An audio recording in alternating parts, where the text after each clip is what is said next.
आजकल एक बड़ी हेडलाइन चल रही है कि रूस से आए हुए सस्ते तेल की बदौलत भारतीय कंपनियों ने बम्पर $10.5 बिलियन मतलब 900 अरब रुपए के करीब करीब की बचत की। अब सवाल यह है कि इसमें आपको क्या मिला? क्या आपके पेट्रोल और डीजल के दाम कम हुए? और उसका जवाब तो हम भी जानते हैं कि वो ना है। तो समझना जरूरी है कि तेल का खेल चल क्या रहा है। तो सबसे पहले दो चीजें समझ लीजिए। ऑयल जगत में दो तरह की कंपनीज होती हैं, upstream and downstream. Upstream companies होती हैं जैसे कि ओएनजीसी, ऑयल इंडिया, रिलायंस भी अपस्ट्रीम कंपनी है, रिलायंस डाउनस्ट्रीम में भी है। इसके अलावा आईओसी, एचपीसीएल, बीपीसीएल ये डाउनस्ट्रीम कंपनीज होती हैं। ये जो कंपनीज हैं, अपस्ट्रीम कंपनीज जो हैं, ये तेल खोजती हैं, ये एक्सप्लोरेशन करती हैं, सी में, लैंड में, हिल्स में, ये तेल खोजने का काम करती हैं। जो तेल कच्चा आता है उसको प्रोसेस करने का, उसको रिफाइन करने का काम ये कंपनीज करती हैं। ये बाजार में तेल बेचती हैं।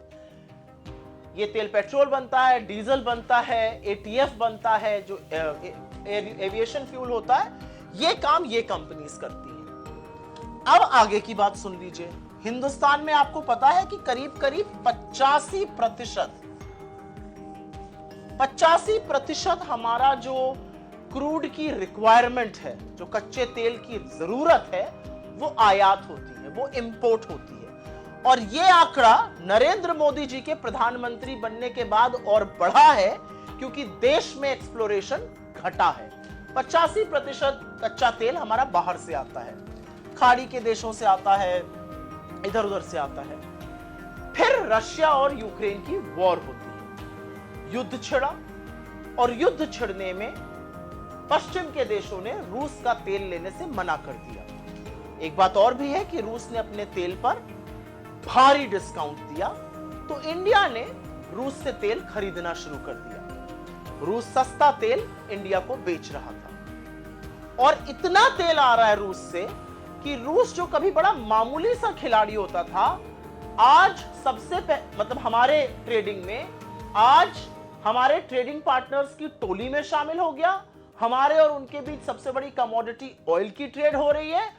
और तो और वित्तीय वर्ष 2023 में और वित्तीय वर्ष 2024, ये आंकड़ा याद रखिएगा, रूस से आया हुआ तेल वित्तीय वर्ष 2023 में 21.5% था सारे आए हुए तेल का, और यह संख्या 2024 में बढ़कर 36% हो गई। जहां तक मेरी याददाश्त है, मुझे लगता है 223 मिलियन टन तेल हमने आयात किया था वित्तीय वर्ष 2024 में, उसमें से 36% अकेले और अकेले रूस से आया था। एक बात और भी है कि रूस जो है, तेल जो हमें दे रहा है, वो बाकी जगहों से आ रहा है, वो 10 से 12% उसका दाम कम है। रूस हमें कम दाम पर तेल बेच रहा है। रूस की देखा देखी और भी देशों ने हमें डिस्काउंट दिया। ईरान ने दिया, सऊदी अरेबिया ने दिया, जहां से हमारे जो ट्रेडिशनल हमारे सप्लायर्स रहे हैं कच्चे तेल के, उन्होंने भी डिस्काउंट दिया। अब आप ये सोचेंगे कि 10 से 12% अगर दाम कम आ रहा है तो इसका फायदा किसको पहुंच रहा है? क्योंकि आपको तो नहीं पहुंच रहा है, आप तो अभी भी पेट्रोल और डीजल के वही दाम दे रहे हैं। तो फायदा पहुंच रहा है 5 कंपनियों को, IOC, HPCL, BPCL, Reliance industries और नियारा एनर्जी। इन लोगों को फायदा पहुंच रहा है। इन्होंने रूस के सस्ते तेल से, केवल अभी मैं खाड़ी के देशों के डिस्काउंट वाले तेल की बात नहीं कर रही हूं, सिर्फ रूस के सस्ते तेल से इन 5 कंपनियों ने $10.5 बिलियन,